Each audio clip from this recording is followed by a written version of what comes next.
ভোটারের বয়স 16, প্রার্থীর বয়স 23 বছর করার প্রস্তাব রাখবে এনসিপি। পরবর্তী বাংলাদেশ হবে উইদাউট আওয়ামী লীগ, মন্তব্য হাসনাত আব্দুল্লাহর। আওয়ামী লীগ নিষিদ্ধ না হলে আবারও ঢাকা অবরোধের হুঁশিয়ারি জুলাই আহতদের। ওয়ান হাউস, ওয়ান মিডিয়া ও সাংবাদিকদের নবম গ্রেডে বেতন প্রস্তাবনা গণমাধ্যম সংস্কার কমিশনের। ইতেকাফে বসেছেন জামায়াত আমির। বীরের জন্য সব সময় পাশে থাকবেন সাকিব। প্রত্যাবর্তন হিসেবে আইপিএল কে বেছে নিতে চাচ্ছেন সাকিব আল হাসান। আমি শার্লিন, আপনারা দেখছেন টাইমস ফ্ল্যাশ।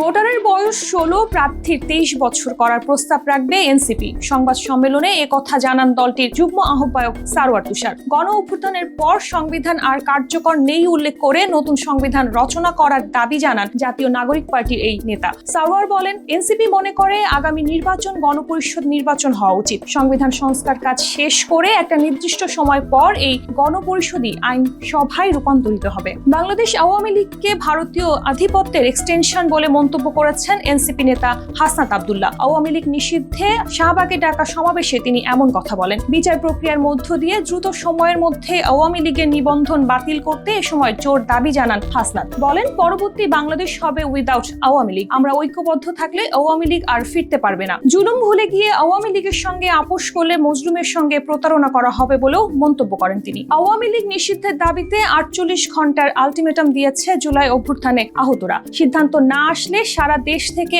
আবারও ঢাকা অবরোধ করার ঘোষণা দিয়েছেন তারা। দলটিকে নিষিদ্ধ চেয়ে কর্মসূচি ঘোষণা করেছে অভ্যুত্থানে আহতদের সংগঠন ওয়ারিয়র্স অফ জুলাই। 48 ঘন্টার মধ্যে আওয়ামী লীগকে নিষিদ্ধ না করা হলে লাগাতার অবস্থান কর্মসূচি ঘোষণা দিয়েছে সংগঠনটি। প্রধান উপদেষ্টার দেওয়া বক্তব্য প্রত্যাহার করতেও দাবি জানানো হয় আহতদের পক্ষ থেকে। কেউ যদি আওয়ামী লীগকে পুনর্বাসনের চেষ্টা করে তাহলে তাদের গদি থাকবে না বলেও হুঁশিয়ারি আসে। একটি প্রতিষ্ঠান সর্বোচ্চ একটি গণমাধ্যমের মালিক হতে পারবে, কোনো প্রতিষ্ঠানে থাকবে না একাধিক গণমাধ্যম। সরকারের কাছে এমন প্রস্তাব দিয়েছে গণমাধ্যম সংস্কার কমিশন। পাশাপাশি বাংলাদেশ সংবাদ সংস্থা বাসসকে জাতীয় সম্প্রচার সংস্থার সাথে একীভূত করার প্রস্তাবও দেওয়া হয়েছে। পাশাপাশি বিসিএস ক্যাডারদের এন্ট্রির নবম গ্রেডের যে বেতন, সাংবাদিকতা শুরুর বেতন, তার সঙ্গে মিল রেখে করতেও প্রস্তাব দিয়েছে কমিশন। ঢাকায় অবস্থানরত সাংবাদিকদের ঢাকা ভাতা দেওয়ার জন্য সুপারিশ করা হয়েছে। ইতেকাফে বসেছেন জামায়াত আমির। ঈদ উল ফিতরের চাঁদ দেখা পর্যন্ত ইতেকাফেই থাকবেন তিনি। রোজা 29টি হলে 30 তারিখ পর্যন্ত, আর রোজা 30টি হলে 31 তারিখ পর্যন্ত ইতেকাফে থাকবেন তিনি। সাধারণ মুসলিমরা পবিত্র রমজান মাসের শেষ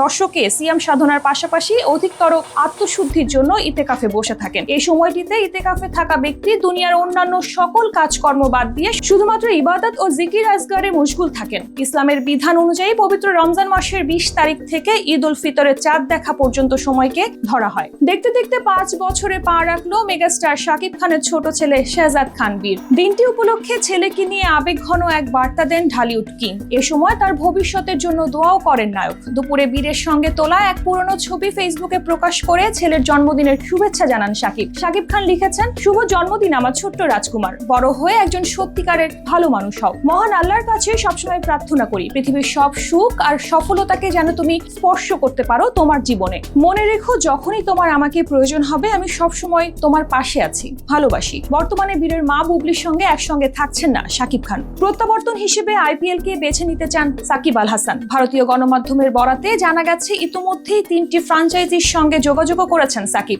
দল হিসেবে শোনা যাচ্ছে royal Challengers Bengaluru, Rajasthan Royals এবং সানরাইজ হায়দ্রাবাদের নাম। ফ্র্যাঞ্চাইজিগুলোকে সাকিব জানান খেলার জন্য পুরোপুরি তৈরি তিনি। কিছুদিন আগে নিজের বোলিং অ্যাকশনের পরীক্ষা দিয়েছেন তিনি। পরীক্ষায় উতরেও গেছেন সাকিব। সূত্রের বরাতে জানা যায় স্পিন বিভাগে দুর্বল 3টি দলের হয়ে খেলতে চেয়ে যোগাযোগ করেছেন সাকিব। তারা সাবেক বিশ্বসেরা অলরাউন্ডারকে আশ্বাসও দিয়েছেন। যেহেতু নিলামে দল পাননি সাকিব, তাই আপাতত তাকে অপেক্ষায় থাকতে হচ্ছে। এরকম আরো তথ্য পেতে চোখ রাখুন BangladeshTimes.com-এ।